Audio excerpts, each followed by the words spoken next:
Juice Records Nanzi production. Empire T. Yo DJ Clan. Yo Juiceman. Yo G. Yo T Property. Yo Tipe. Clan. Empo po po po po po. Cheta. Empo po po po po po po. Anji. Yo Malwe Brown. Paritiki. Nyatso cheka.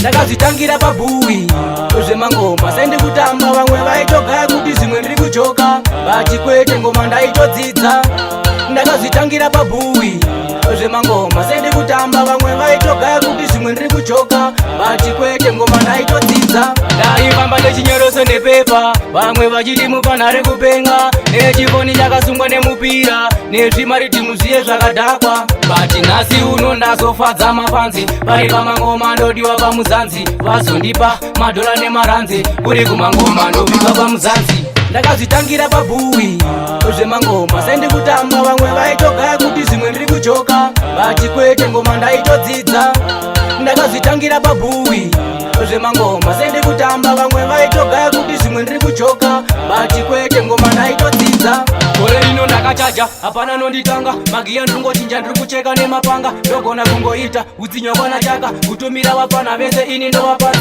vaimbondisaiza bati siuva kurielaiza handimbovachaidza kumangoma ndine triki mangoma ndine wini pamangoma ndina luzi ndonzi embayati ndakazitangira pabui kuzvemangoma saende kutamba vamwe vaitogaya kuti zvimwe ndiri kuchoka vachikwete ngoma ndaitodzidza ndakazitangira pabui kuzvemangoma saende kutamba vamwe vaitogaya kuti zvimwe ndiri kuchoka vachikwete ngoma ndaitodzidza ndaifamba nechinyoroso nepepa vamwe vachiti mupanhare kupenga nechifoni chakasungwa nemupira nezvimaridhimu zviye zvakadhakwa bati nhasi uno ndazofadza mafanzi vari pamangoma ndodiwa pamuzanzi vazondipa madhola nemaranzi kuri kumangoma ndobikwa pamuzanzi ndakazitangira pabui kuzvemangoma saende kutamba vamwe vaitogaya kuti zvimwe ndiri kuchoka vachikwete ngoma ndaitodzidza ndakazitangira pabui kuzvemangoma saende kutamba vamwe vaitogaya kuti zvimwe ndiri kuchoka vachikwete ngoma ndaitodzidza